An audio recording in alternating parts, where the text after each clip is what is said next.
Okay guys, kasi lagi ko talaga itong ginagawa. So, parang gusto ko lang siyang tawag nito. Gusto ko siyang i-share sa inyo kung paano ko kinukuha or kinukompute or paano ko malalaman yung aking tinutubo sa isang resibo or sa isang pinaggroceryhan ko guys. So, ito ay palagi kong ginagawa guys sa tuwing ako ay nag-grocery. So, ayun, kung makikita ninyo ang meron ako ditong resibo na nagkakahalaga ng 5,218.29. So guys, ako kasi ganito yung gawain ko talaga para malalaman ko guys kung magkano talaga yung kinikita ko sa bawat pinapurchase ko na mga items or yung mga pinag-grocery ko guys. So parang math lang to guys, no? Yun. Ito yung huli kong grocery ng 24 pa siya guys. Okay, so yung una ay kung makikita nyo dito guys, yung Nestle all-purpose cream ay nagkakalaga ng 56.95. So, tinitinda ko siya ng 65 kasi sa bayan ay 60. 60 ang bentahan dun guys. So, ganito lang guys ang ginagawa ko. So, kunyari ganyan. No? 65 times 2 kasi dalawang peraso. So, times 2, ayan, 133 or 130. Ima-minus lang natin yung halaga nyo guys. Equal 113.90. So 16 pesos point 1. So ayan na guys, yung ating tubo. Tapos i-check ko na yan guys. Ayan. Tapos yung next naman, aray. Patayin lang natin ba? Yum na siya dyan. So yung next is yung ayan, frutos. Hindi ko alam sa inyo kung ginagawa nyo to guys, pero kaya accurate kong nalalaman yung aking tinutubo kasi ito yung ginagawa ko lagi sa lahat ng mga items na pinupurchase ko. So, ayan, frutos is 27.5 or 27.50. Kung mayroon kang 50, so dalawa yung ano ko, yung binili ko. So, makikita nyo dalawa. So, times 2, ayan, 100. So, ima-minus lang natin yung 55 na cost niya. So, meron tayong 55. Ay, 45 pala. Ano? So, yung bentahan ko guys ng Hans na pork and beans ay 25. Kung makikita nyo dito, 20. So, 25 times 4 equals 100. Minus lang natin yung 80. Meron na tayong 20. So, yun, 20. Tapos, i-check lang natin. So, ayan. So, dito naman yung benta ko dito sa Del Monte na mixed fruit today's. Tapos Del Monte. Today's pala. 55. So, 55 times 2. Minus mo lang yung 102.4. Meron ka 7. Talaga? Oo. 55 lang talaga yung benta ko dyan. Baba lang. 7.6. So, yun. Tapos, San Marino chili corn tuna. 25 yung benta ko dito eh.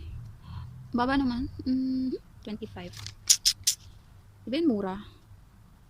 Gagawin ko na lang siyang 26. Kasi parang ano, mura na kasi dun sa kinukuhaan ko eh. So 26 times 2, 52 minus 45.9. So meron tayong 6.1. Tapos i-check na natin siya guys. Yun. Tapos sa fresh, yung candy na ganyan, no, 31. So meron yung 50 pieces. 50 minus 31.05. 18. Ganyan lang guys yung pagkukuha ng ating mga tinutubo. Para malalaman natin kung magkano yung ating tinutubo sa isang pinag-groceryhan natin. So, ito, 23.25, 28 ko siyang binibenta guys. Yun. So, kung 28 times 4, okay, ayan siya, no? Minus mo siya, 93, meron akong 19 pesos. So, yan. Pangit ang sulat ko dyan. Ayun, meron tayong ganyan. Same lang sila guys, same lang sila. So, San Marino, pares lang sila dito kanina. No. Meron akong 6.1. So, yan guys. Ayan yung tinda ko ng ano. Tapos, ito, pares lang sila. Oh. So, 19 yun. Tapos, check lang natin. Yun. Ito guys, hala. Ang baba na guys. tinda ko rito ah 25, pero dati 20 lang siya. So, meaning magdadagdag ako sa kanya ng presyo. Gagawin ko siyang 28 or 26. 5 piso kasi yung ano ko doon. So, 28 na lang. Ay, bakit? Times 4 minus 92. Meron akong 20. 20 nga, bakit? Pinanono ko pa yun. Ayun. So, ganyan siya. Nagmahal na to. So, 20. Sa bagay kasi, tamis ang hangyan eh. Hindi to yung ano, yung papa ketchup na sweet lang. Tapos, ito, ano to? Ito yung sardinas. Na ano, family's brand sardines. Tapos, mayroon siyang isang extra hot. So, tinda ko doon ay 20 times 8. Kasi apatan yun eh. 20 times 8 apatan. Minus 140, 3.5, 16. So guys, mali pala ako. Limahan pala to. So, ito yung may promo. Yun. So, 5 yun. So, 5 times 20, diba? 100. Times 2 mo siya. Kasi dalawang, ano yun eh, dalawang piraso. So, ayun, minus mo sa 143.50. So, meron akong 56.5. Kung i-divide natin siya sa 10, meron akong 5.65. Yun lang.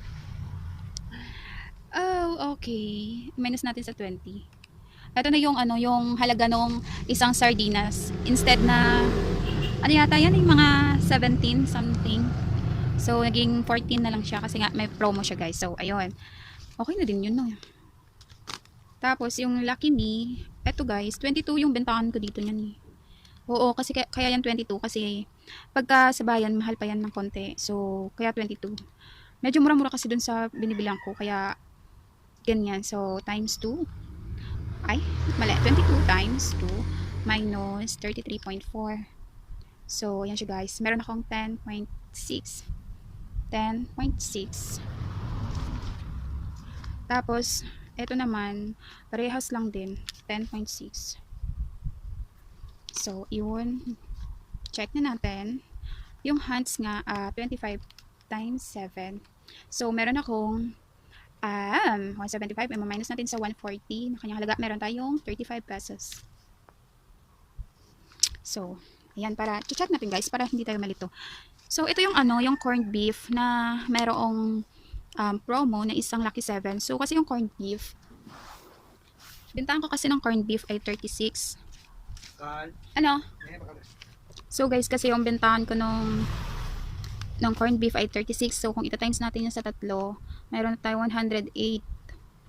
Tapos, pag minus natin yung, nakalimutan ko talaga guys kung magkano yung Lucky 7 na ano, na corned beef. Binenta ko na lang siya ng 28. So, kung meron akong tatlong 36 times 36, no? Tapos, plus 28. So, ayan. Tapos, ma-minus ko 93. 43 to times 2 ko siya. Kasi, ayan o. Times 2. Hala, ang laki naman guys. So, meron akong 86. Meron akong 86. So, 86.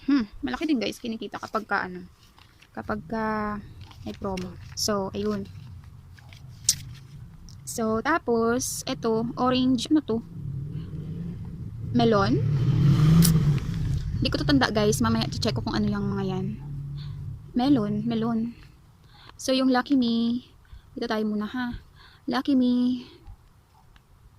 Ito yung chicken sotanghon, 21.75. So, tinitinda ko siya ng 25. So, kung meron tayong apat, 100, minus natin. Ay, hindi ba kita guys? Ayun, medyo. Ayan, so kung meron tayong apat, 100. So, minus 87. Meron lang akong 13 pesos sa apat na ano. So, ayan. Ibablanko muna natin tong dalawang to kasi hindi ko alam kung ano yun eh. Tapos yung homie, 7.6. So, 10 pesos yun guys. So, pag may lima, so syempre automatic 50 na yun. Minus lang natin ng 38. Meron tayong 12. So, ayun siya guys. 12. Yan. So, ayan siya guys. Lucky Me noodles. Parehas lang guys, no? So, 60. Minus 45, 15. Ayun siya.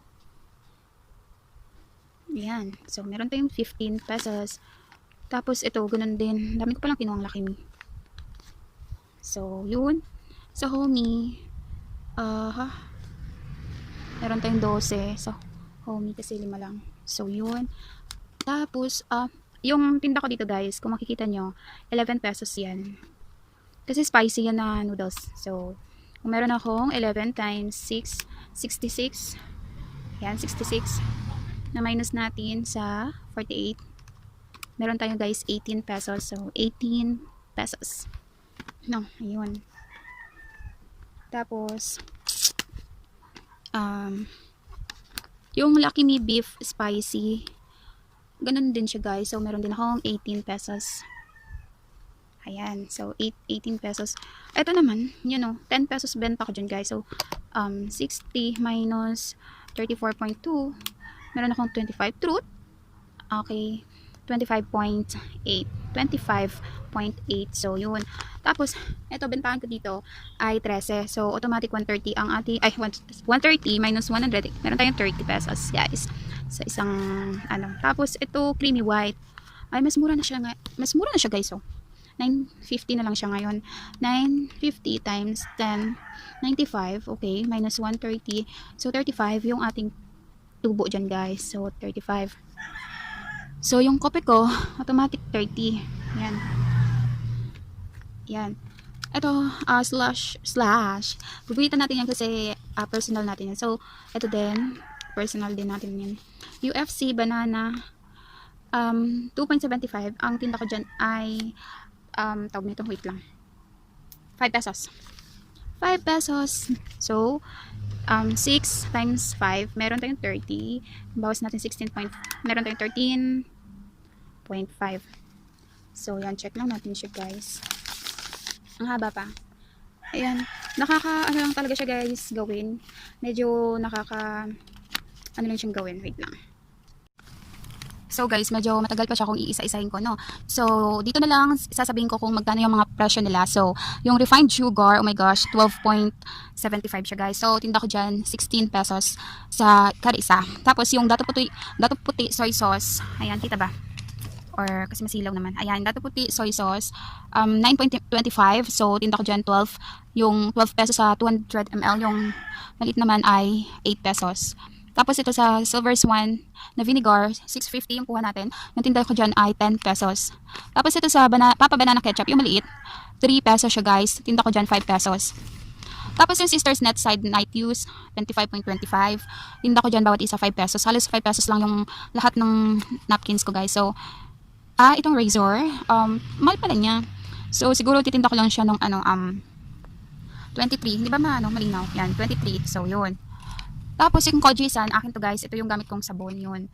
Then, yung Charmy, mura lang yung Charmy na all type of flow, no? Pwede mo nga siyang itinda ng 4 pesos, pero 5 pesos pa rin tinda ko dyan, guys. Yung Hansel, ayan, 46.80, 7 pesos. Yung Wafrets, ayan, so 48.80. Ang tinda ko dyan ay 7 din. Yung mga So, next, yung Super Delight Brownies. Oh my gosh, hindi ko ito na, 60 pesos na siya, guys. So, hindi ko alam kung ilang piraso yun, eh. So, hindi ko pa sure, guys. Hindi ko pa na-check. Nakaraan kasi, bumili lang ako nito kasi kinain ko. So, yung Magic Flakes na Junior, parang 10 pesos yata yun. Correct, 10 pesos. Or 10 pieces. So, kung may 25, magkano? 25.40. Okay, divide mo siya by 10. 5 pesos siya, no? Kasi konti na lang. Ayun to. Pwede na 4. Parang yung siya, yung kondensado na maliit. So, 4 pesos lang yun, guys. Ay, tapos, masa na ba? Ayun. Super Delights. Ano yun? Ayun, okay, yung kanina yun. Yung Lucky Me Pancit Canton naman nila, guys, 9.50. So, 13 pesos yung bentahan ko dyan. Ito naman, 3 pesos, guys, benta ko kada isa nito. Per piece. 10 pieces yan, guys, eh. Ang laki ng tubo. So, yung grapes mint candy. So, ayun, tig-piso. Ito din, tig-piso. Ayan mga presyo nila. So, ang mahal pala ng cheese whiz, 40 siya, guys. So, baka 43 ko siya titinda. Yung Tiger, 7 pesos. Ladies Choice, guys. Ito, 15 pesos ko itong tinitinda. Kita nyo ba? Yan, 15 pesos ko siyang tinitinda. Ganun. Yung Eden, ang mahal ng Eden sa amin, guys. Kapag sa palengke, 18 kasi yan, eh. So, dito mura. So, 20 yung bentahan ko noon. Kasi parang 17 or 18 yata dito sa bayan. So, malaking tutubuin ko, guys, no? Maganda kapag mura dun sa binibilan nyo kasi marami tayong magiging tubo. This yung, eto, brown barako. So, mura lang siya. Pero 13 pesos din. Twin pack kasi yan, mga ganyan. Ano to? 8 pieces. Ito, hindi ko to alam kung ano to. Check ko pa. 77. Hindi ko alam kung ano yan. So, yung Yakult, 12 pesos benta ko dyan, guys. Yung Palmolive, yung mga shampoo ko, 7 pesos. Cheese curls ko. Ha? Ha? Why ka sa liyo? Mapasin sa liyo ka? So, guys, itong cheese curls, 16 na siya dito, guys, na. 18 ata itong benta ko or hanggang 20 pesos. Kasi ito yung mga malalaki na chichirya. Pag malalaki yun, ganun. Tapos, cream silk. Tig 7 din. Parehas lang ng shampoo. 7. Dati nga 8 pesos ang bentahan ko ng mga cream silk, guys. Tapos itong tattoos, 10 pesos yan. So, kulang-kulang 7 pesos ang kanyang ano. Same lang dito sa Super Crunch. Ayan.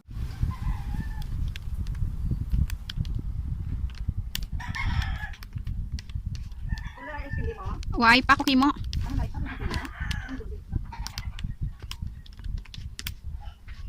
$1,889.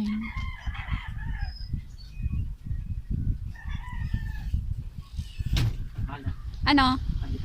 Dali lang. So, ayun guys, sa halagang 5,218.29 na grocery natin ay nagkaroon tayo ng total na tinubo na 1,889.75 pesos, guys. So, ganyan ko siya, ganyan yung weight ko kung paano ko kinukuha yung tinutubo ko, guys, sa isang resibo na aking pinamili. So, ayan na. Lalagay na natin dito 1,889 na. So, mag-add lang tayo kasi 5.5 yung ano ko dito kasi may tatlo akong. So, guys, yung kinita ko sa isang kaha ng camel ay 33. So, tatlo yung binili natin. So, 93 yun, guys. So, ayan yung pay ko din ng pagsusulat, guys. No? Bali, 5.5 na kasi 5.5 na yung ginastos ko kasama yung tatlong kaha ng camel. So, ayan siya, guys. Ganyan ako mag-sulat. Ito yung, kung makikita nyo dyan, yung fortune bili ko nun ay 8.76. So, 6 pesos ko. 6 pesos bentahan sa amin, guys, ng sigarilyo. Ayan, 3.24. Tapos, gumawa ako ng ice candy. 300 yung tubo ko doon. Tapos, sa asin, 33. Tapos, yung aking grocery, worth 5.5.